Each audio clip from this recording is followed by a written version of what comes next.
Do you know that the spider you see weaving a web outside your window holds the key to understanding global myths? That patient creature, spinning its threads with quiet mastery, mirrors the oldest storyteller on Earth. Across continents and centuries, one spider's name has echoed in fireside tales, whispered in prayers, and carried across oceans. Anansi, the Trickster God. Prepare to have your mind spun into his web as we unravel how a tiny spider stories shaped cultures from Africa to the Caribbean and beyond. Before superheroes and cinematic universes, before written language itself, there were storytellers. And among them, none were more clever, mischievous, or enduring than Anansi, the spider god of wisdom and wit. He was more than a preacher of silk and shadow, he was a mirror of humanity, teaching through trickery, humor, and irony. In every tale, Anansi asked one question: is strength truly greater than intelligence? Join us as we follow the silk strands of his legacy from ancient African villages to modern pop culture and uncover how one spider's cunning shaped the stories that still define us today. This is the Anansi Tales, Trickster God's global influence.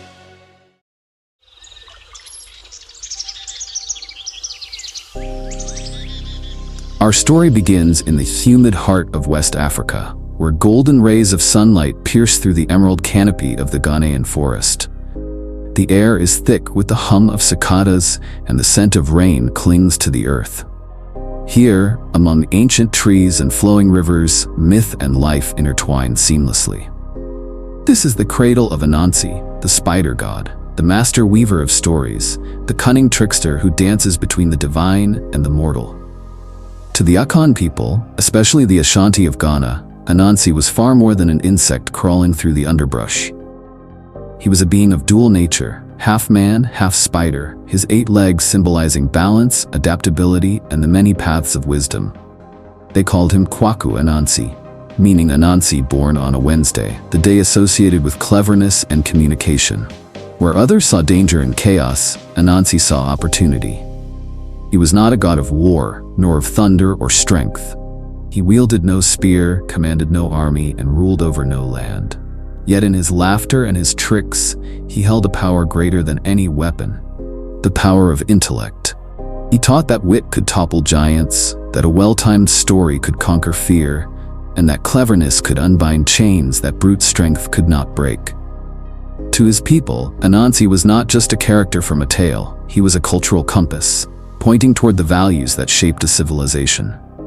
His stories, Anansism, meaning the spider's stories, were the Akan people's living library. Through these tales, parents taught their children about humility, respect, and survival. Through laughter and irony, elders passed down the wisdom of ancestors. Every story spun from his web carried a lesson, a warning, or a spark of clever rebellion against the unfair. But how did this little spider come to hold all the world's stories? The legend says that long ago, Nyami, the sky god, owned every tale in existence. His stories were locked away in the heavens, untouchable by mortals. Anansi, driven by boundless curiosity, dared to ask Nyame for them. The sky god looked down and laughed, the kind of laugh that shakes the clouds. "If you want my stories, Anansi," Nyame said, "bring me the impossible. Bring me Onini the python, whose body stretches as long as rivers. Bring me Osebo the leopard, the hunter of the forest. And bring me the Moatia, the invisible fairies that no man has ever seen." The task was meant to humiliate him, but Anansi only smiled. To him, impossibility was merely a puzzle to be solved. First, he found the proud python who bragged about his great size. With clever flattery, Anansi convinced the serpent to lie along a bamboo stick to prove his length. The moment Python stretched out, Anansi tied him fast with vines and carried him away laughing. Next came Osebo the leopard, swift and cunning. Anansi dug a deep pit and covered it with leaves. When Osebo fell in, the spider offered to help him out, then bound him tight instead. Finally, Anansi approached the invisible fairies, who were known to dance unseen in the moonlight. He crafted a figure from sticky gum and placed it beneath a fruit tree. When the fairies grew angry that the figure didn't respond to their greetings, they struck it and became trapped in the gum themselves. Anansi caught them all and presented his captives to Nyami. The sky god, astonished by the spider's cunning, declared, "You have done what no man or beast could do. From this day forward, all stories shall belong to you. And thus, the tales of the world were named Anansi, the spider's stories. From that moment, the web of storytelling spread through villages, from mouth to mouth, from elder to child. Anansi became the patron of storytellers, the guardian of knowledge, and the symbol of intellectual victory over oppression. But the trickster was never content. In another famous tale, Anansi tried to hoard all the wisdom of the world for himself. He gathered every secret, every lesson, and every clever thought into a single clay pot. He tied it to his belly and began climbing the tallest tree, determined to hide it at the top where no one else could reach it. But as he climbed, the pot kept slipping, bumping against his knees and slowing him down. From below, his son called out, "Father, wouldn't it be easier to carry it on your back?" Anansi froze. How could a child who was supposed to have no wisdom give advice he had never thought of? In that instant, he realized the truth. Wisdom cannot be owned or contained. It flows freely through all living beings. Enraged by his own arrogance, Anansi hurled the pot from the tree. It shattered against the ground, and wisdom scattered across the earth, carried by the wind into every home, every heart, every mind. And from that day, humanity became wise, all because of the spider's foolishness. Anansi, the first weaver, didn't just spin silk, he spun the foundation of human storytelling. Every tale told by firelight, every fable passed from one generation to the next, carries a piece of his web. His stories remind us that cleverness can reshape destiny, and that sometimes even mistakes can make the world a little wiser.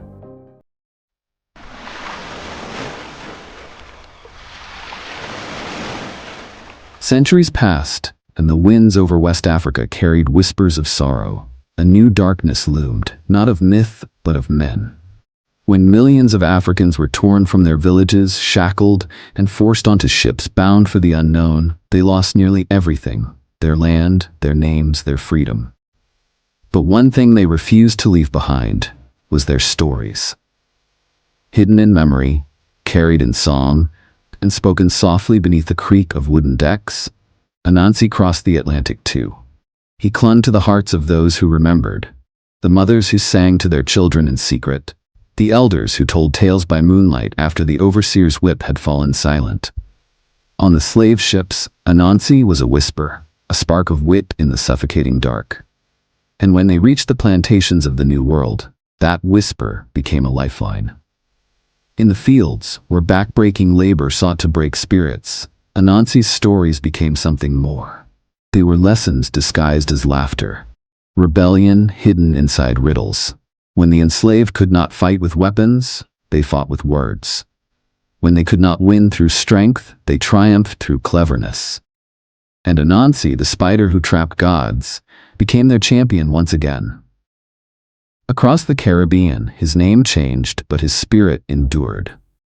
In Jamaica, he became Br'er Anansi, the trickster who outsmarted Tiger, a symbol of the powerless, outwitting the powerful. In Suriname, he was Kompa Nanzi, the witty spider who mocked his oppressors through humor and cunning. And in the American South, his shape shifted once more, reborn as Br'er Rabbit, the quick-tongued hare who always found a way to escape. Each version carried the same truth, that freedom begins in the mind, and that laughter could be sharper than chains. For the enslaved, these stories were not just entertainment. They were maps, hidden blueprints of endurance and coded resistance. They taught that no matter how small or trapped one might seem, there was always a way out, through wit, courage, and faith in one's mind. In whispered circles and firelight gatherings, Anansi taught a generation to think like tricksters, to survive through wisdom, and to never let their stories die. Because in a world built to silence them, Anansi helped them keep speaking. He became more than a spider. He became a symbol of memory, resistance, and survival, the web that connected a scattered people across oceans and centuries. But Anansi was never truly alone. His web, invisible yet unbreakable, stretches far beyond the forests of Ghana or the shores of the Caribbean. Across continents and centuries, other cultures wove their own tricksters, each spinning tales of cleverness, chaos, and truth wrapped in mischief. In the red canyons of North America, the coyote prowls, a shapeshifter and prankster whose jokes often turn into lessons. He steals fire for humankind, lies to the stars, and yet, somehow, always teaches through his folly. To the Haida and Tlingit peoples of the Pacific Northwest, it is Raven who brings light to the world. Greedy and mischievous, he tricks the Sky Chief into freeing the sun, not for kindness, but for curiosity. And yet, the world shines because of him. Far across the frozen north, in the halls of the Norse gods, walks Loki. Silver-tongued and ever-changing, he births monsters, mocks the mighty, and unravels order with a grin. But even the gods cannot banish him, for Loki is the spark that forces them to question their own perfection. In the east, beneath the pale glow of the moon, the kitsune of Japan dances, a fox of 100 faces. Sometimes a trickster, sometimes a guardian, the kitsune blurs the line between illusion and truth. She reminds us that deception can also be wisdom in disguise.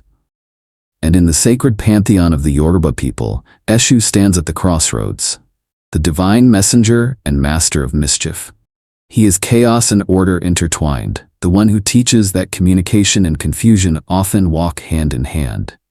Without Eshu, no message can reach the gods, and no prayer can be heard. Though oceans divide these cultures, each tells the same story, of a being who defies the rules, mocks the powerful, and laughs at fate. A spirit who falls, fails, tricks, and triumphs, just like us. Even in the marble myths of Greece, Hermes, the fleet-footed messenger, carries a glimmer of Anansi's wit. He steals Apollo's cattle as a child, then charms his way into forgiveness, cleverness winning where strength cannot. In India, the playful Krishna bends rules with a smile, transforming mischief into revelation, proving that laughter too can be divine.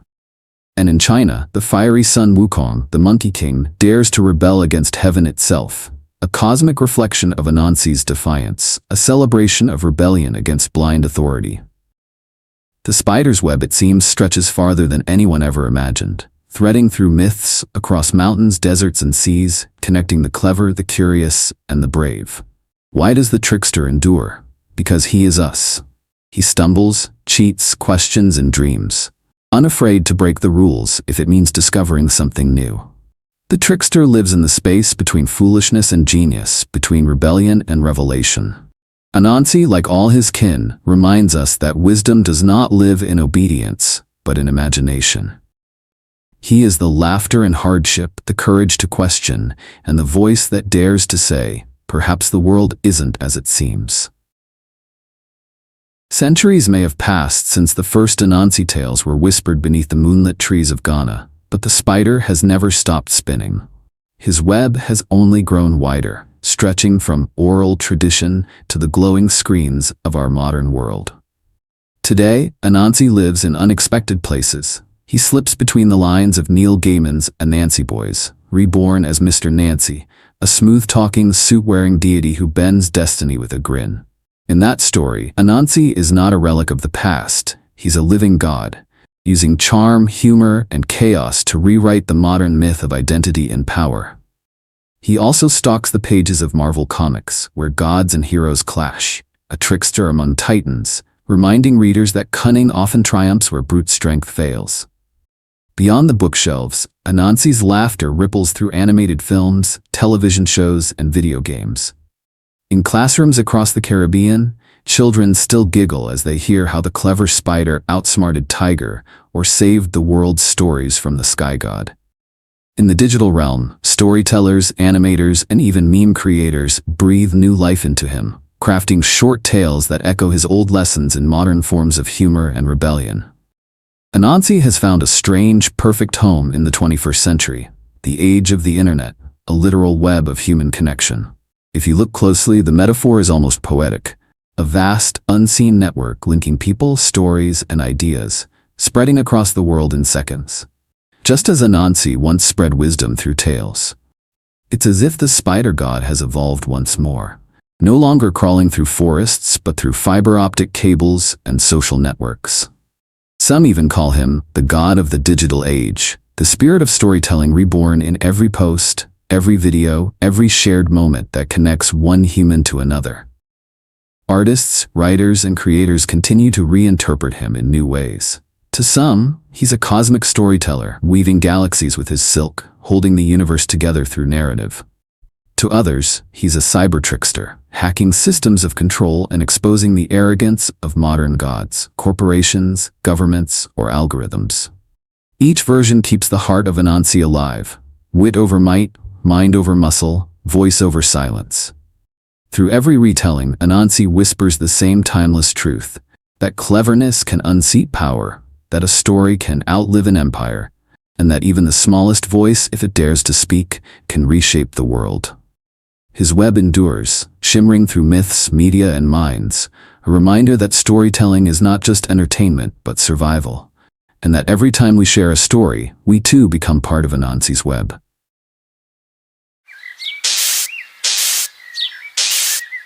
Now it's your turn. The story of Anansi does not end here, because stories like webs are never meant to have endings. They stretch, connect, and evolve, carried by each voice that dares to retell them. Look into your own culture. Who is your trickster? Is it the sly fox who steals fire from the gods? The wandering fool who speaks truth while pretending not to know it? The mischievous deity who mocks kings and comforts the poor? Every people, every nation, every heart carries a figure like Anansi, a being who teaches through laughter, who fails yet never falls, who bends the world's rules just to remind us they were made to be questioned.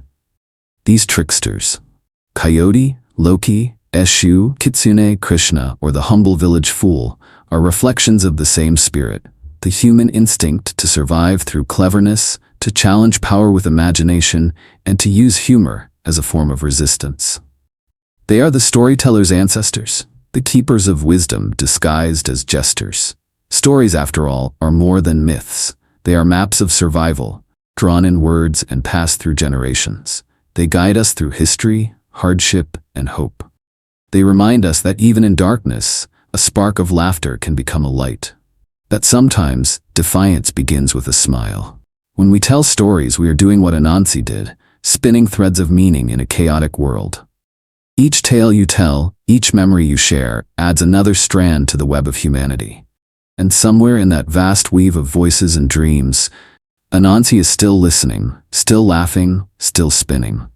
So if you've been caught in Anansi's web, don't break free. Stay a while. Share your thoughts below. Tell us about the trickster in your culture, the one who made you laugh or made you think. Subscribe to continue this journey through the world's forgotten myths and help keep these ancient voices alive. Because the web never stops growing, and the storyteller, the eternal spider in the shadows of our imagination, never stops spinning. Thank you for watching. Please like, share, and subscribe.